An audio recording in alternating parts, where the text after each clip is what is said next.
Everyone, my name is Stanley St. Rose, and today we're going to be talking about the novel A House Divided, written by Pearl Buck. Now, before I go into the summary and explanation of this novel, please remember to leave a like, subscribe, and/or comment so that the channel can continue to grow and so that I know to continue making more videos. Now, A House Divided is the third installment of the Earth trilogy written by Pearl Buck. In the first book, we kind of follow the life of Wang Lung. In the second book, we follow the three sons of Wang Lung after his death. In the third book here, we're going to be talking about Wang Lung's grandson, which is the son of the tiger, the third son of Wang Lung, who is the youngest and who was also a soldier. So what we learn in the third book is that the son of the tiger does not want to be a soldier. He wants to, like, he loves to farm. He has a passion for farming. He doesn't know why, but he just loves working with his hands, working with the dirt. So the son of the tiger did not follow his father's footsteps in becoming a warlord, which really saddened his father. His father really wanted his son to be a warlord, and to kill and to rule and to pillage. But his son, that's not what he wanted to do with his life. So he left his father behind and found his own way. Now, if you remember from the second book, you remember that the tiger had two children. He had a daughter and his son. He really wasn't interested in his daughter that much. So his daughter was sent away with her mother, and they live in the city. They have a good life. The daughter is doing all sorts of amazing things. And in this book, the son of the tiger, he does meet with his sister, and they kind of learn to be siblings as best as they can. The tiger gets really old in the third book. He gets so old that his men don't respect him anymore. They start to steal from him and they start to take away from him. So at the end of the book, he's really not a warlord that is feared, that people are scared of. He's a warlord that's well in age, and he has no one to really take the mantle away from him. So no one's really scared of him anymore. No one really thinks that he's can be a danger for them. So we follow the son of the tiger, and he's just trying to figure out his place in this China.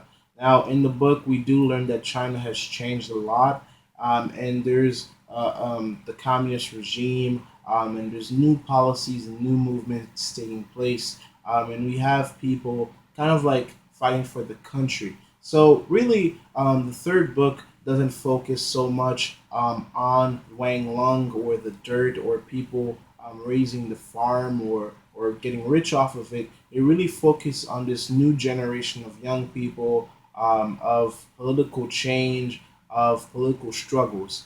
And we do see the son of the tiger in this, and he's trying to find his place in this. So, what's really interesting in this, we do see a new pattern of kind of like modern thinking. Towards the end of the book, the son of the tiger, he found this girl that he liked that was very smart, and she, like, he asked for her hand in marriage, but he was denied. And what's really interesting about this is um, it came to the point where he had to prove himself as an individual instead of him just going to the parents of this female and asking to be married with that female. He had to kind of like fall in love with her, and she had to fall in love with him for them to, in the end, become a couple. So that's kind of like a modern idea. In the first two books of Wang Lung and the Good Earth and Sons, we saw arranged marriages, we saw arranged couples. With the son of the tiger and his love interest, that really kind of flips around, and we see them actually liking each other. And when he did try to like marry her through the old tradition, she put that down. She wasn't going to do that anymore. She didn't want to be a part of the old traditions. So in a way, what we kind of see in a house divided, we kind of see that um, there is change and the old traditions are not really being kept. And the son of the tiger, he's kind of like learning about this. Another interesting part of the novel that's really interesting to me is that the son of the tiger, he kind of like finds this in the city. He finds this plot of land, a small plot of land, and he takes care of it. And he plants food there, and he grows it. So he becomes a farmer, which really sends echoes throughout the three novels. Really goes way back to Wang Lung and his love, because whenever Wang Lung, took to the fields and he was taking care of the land and growing food, he felt alive. He felt happy, and that made him something. And so when we see the son of the tiger going back to the field and working hard and tilling, even though he didn't have to, he had other ways to make a living. The fact that he just did it just because he really wanted to just really makes a connection with Wang Lung and who he was and how he loved to till the ground and to take care of the ground and to be a farmer. Um, so we do see the old die. A lot of the people in Sons die. We see the son of the tiger when going back to see his father. His father does pass away, and in the end of the book, there's like a small moment of um, the son of the tiger kind of like realizing what he has to do to be a man and to be himself. And the family's not so rich. They're not dirt poor at the end of the novel, but they weren't as rich as they were at the end of the Good Earth and at the beginning of the Book of Sons. China in the third book is going through a tough time. Money's kind of scarce, and business deals are not going as well. The merchant, if you remember from the second book, there was a son of Wang Lung that was a landlord. The other one was a merchant, and the other one is the tiger, the soldier. The landlord and the merchant, they start to lose money here and there because China, in the third book, is going through some tough times, and business deals are not as lucrative as they once were. So the novel kind of like shows us what happens, and a lot of people are not happy with the Wang Long family, and it really it sends a major echo back to the first book, because if you read the first book, The Good Earth, there was another prominent family that lived in the house that the three sons or the two sons live in, and they lost everything. They lost all their money, and they were back to being nothing. In the same way, we kind of see the dismantling of the Wang Lung family in the third book, and everything starts to go down because we do see people pushing back on people who are warlords. We see people pushing back on warlords. We see people becoming more political, and the young trying to fight for this new society that's coming. So it's really interesting. There's a new, like a breath of air with the third book. It's not necessarily good. It's not necessarily bad. It's just change. The old traditions are being left behind, and this third generation, this new generation, excuse me, is making something new. And really the beliefs of how women are supposed to act are being left behind, and it's kind of really interesting. There's a lot of poverty in the third book. We do see in the streets of China the people who are poor, the people who are living on the street, they are treated like dirt. They are treated like they are not important, which is, it's really sad sometimes to see how they're described within the novel. Um, but again, when you look at the first two books and you look at this book, there are several major changes. I think Good Earth and Sons are kind of close. They hold the same concepts, but when we get to the third book here, the concepts totally change. The tiger has no power, and the other two sons of Wang Lungs are losing power. They're not totally poor, but they are losing power. So really, we do see the tiger die. The son of the tiger, he's a man now, and he's making his own way through life. He did kind of reconnect back to the ground. Um, and yeah, that's really the book. The book does take a lot of turns. We really just follow the son of the tiger around. We find him trying to make a name for himself or make a life for himself, and trying to figure out who he was going to be. And in the end, he kind of gets some peace. He gets the girl that he likes. He gets the girl that he has an interest towards. He reconnects with farming. He reconnects with the dirt, and we have this sense of revolution coming. This sense of something new coming for China. So that's really the book, A House Divided. It's really interesting. It really gives us a glimpse of the family. There's not really a happy ending. We end in a good place. Let's say that the book ends in a good place, and it just like really, I guess, kind of give us a little bit more on what happens to the three sons of Wang Lung, and then it just stops at the grandsons, and pretty much, yeah, the book, the family's losing money. It doesn't really tell us or give us hope that they're going to be rich again.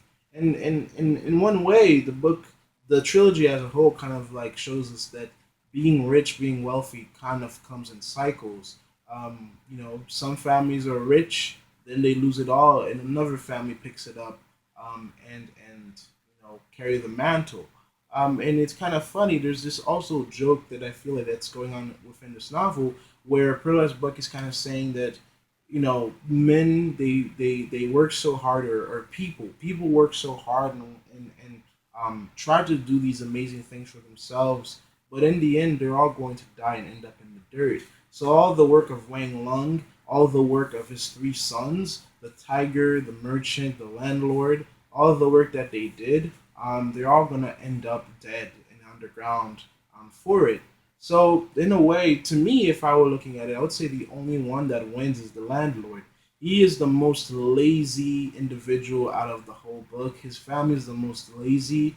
They just rent out land and then profit off of it. He doesn't really do anything to elevate himself. He smokes opioid, or he takes opioids, and he's just having a good time. He has his silk robes on and good food, good eating. He has a wife, and he can get other women because he's rich and he can do that. And then he's going to die one day. So he just lived in the lap of luxury all of his life.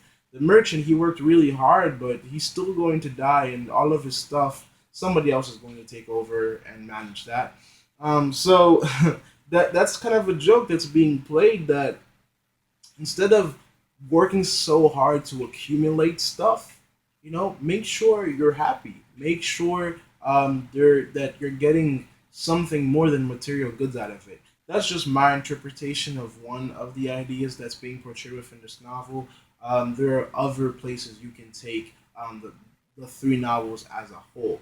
But in my reflection of the entire trilogy, with the entire novel, you do see that a lot of people, like the tiger, for example, he goes so far to be this renowned individual, this renowned soldier, this renowned dictator, but he ends up being someone that people are laughing at. His soldiers don't respect him. They're taking his money. His wives are gone, and his son left him. So he did all that for a very sour end. And that was the tiger's life. Wang Lung, he worked so hard. He obtained so many things, and so much money he made. But in the end, he's dead and underground. His sons, that's the fate that's going to that's coming their way. His sons are going to end up the same way. But the son of the tiger, however, in one way, I think he is more happy. He is with a girl that he likes. He's followed his heart, and he's followed the things that he seeked out of life. He wanted to farm. He didn't farm because he wanted to make money. He farmed because he liked to farm. planting, having a field to yourself, planting food in it, watering it, growing it. In the end, when you get the results of your labor, you can feel proud of yourself because you just made something grow out of the ground, and through your care and your thorough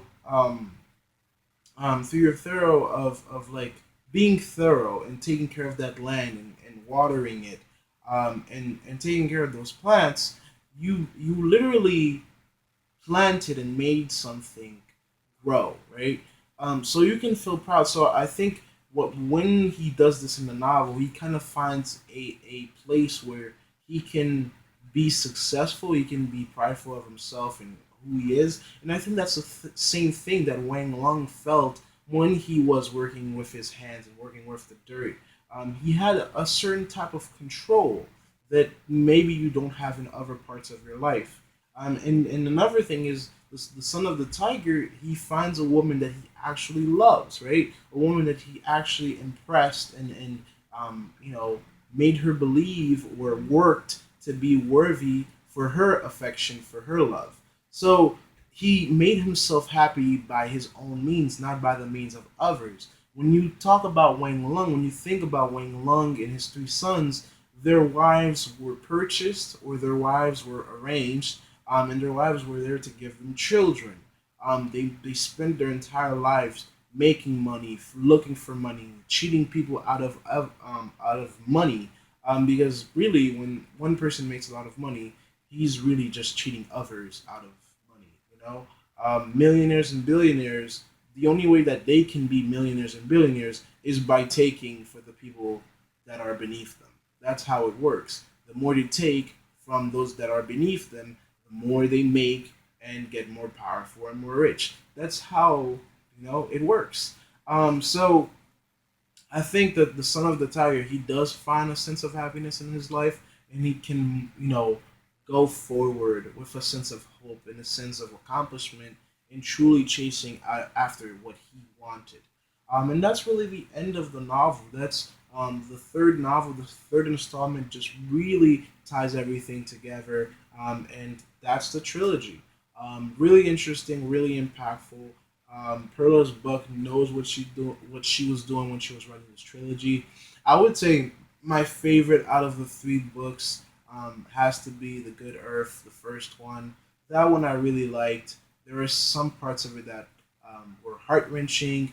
The part especially when after Ring Lung becomes rich, he tosses his wife away, and he gets a newer, pretty one that doesn't really love him and cherish him and works hard for him, as his arranged marriage wife did. And I don't know who, but I forgot who, but someone suggested in the comments, in the Good Earth summary video that I did, that a good way to look at the Good Earth, the first book, is by looking at the wife that was the slave, the arranged marriage wife. Maybe she is the Good Earth. And I forgot who commented and said this, but I thought about it, and when you think about that first wife, she, in a way, she is the Good Earth. She is the person who made this Wang Lung family. The three sons came from her. She raised them. She was a strong woman. Let's not forget she delivered her own kids, right? Back in the Good Earth, when she was pregnant and her kids were coming, she locked herself in her own bedroom with whatever she wanted to use, and she delivered her own kids by herself. Like that I don't know any woman who could do that. To just lock yourself in the bedroom and deliver your own kids.